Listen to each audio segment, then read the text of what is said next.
मेरा गोरा रंग, बोलती आंखें, कंधों तक बलखाते बाल, चौड़ी छाती, पतली कमर और चिकनी सुडौल जांघें सभी को लुभाती थी।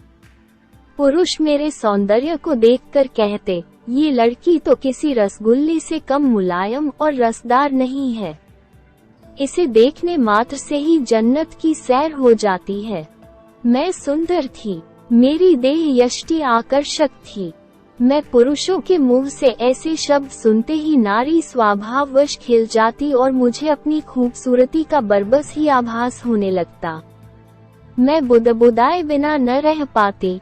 मुझ पर तुम सब मरते हो तो मरो, मैं किसी के हाथ नहीं आने वाली। मैं तो आग हूँ, आग। मुझे पकड़ने के लिए पानी बनना होगा।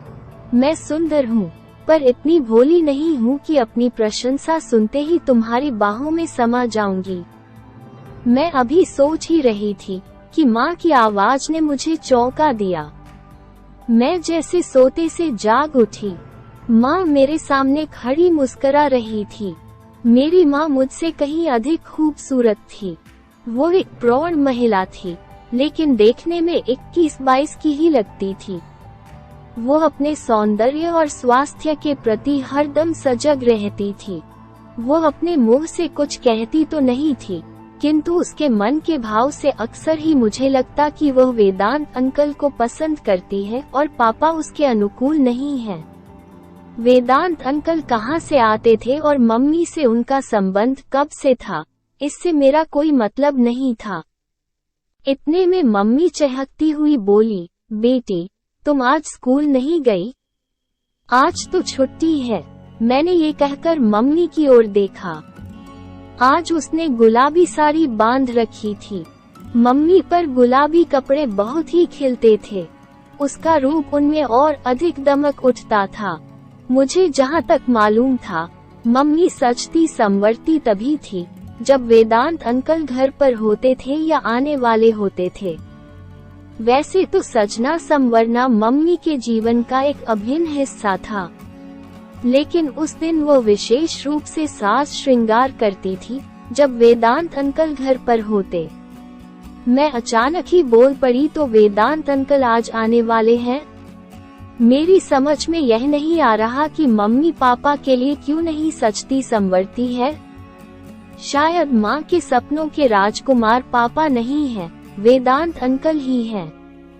वैसे ये कड़वा सच भी है। वेदांत अंकल पापा से अधिक सुंदर और स्मार्ट हैं। अपने आप को हमेशा ही सुंदर बनाकर रखते हैं, कपड़े ढंग के पहनते हैं और पापा तो बिल्कुल ही ढीले ढाले व्यक्ति हैं।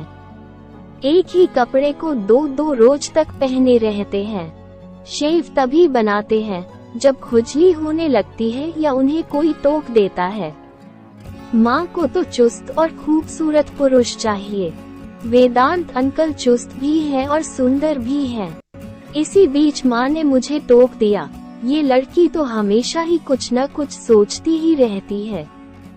जा अपनी सहेली माधुरी से मिला, वो तुम्हें कल याद कर रही थी।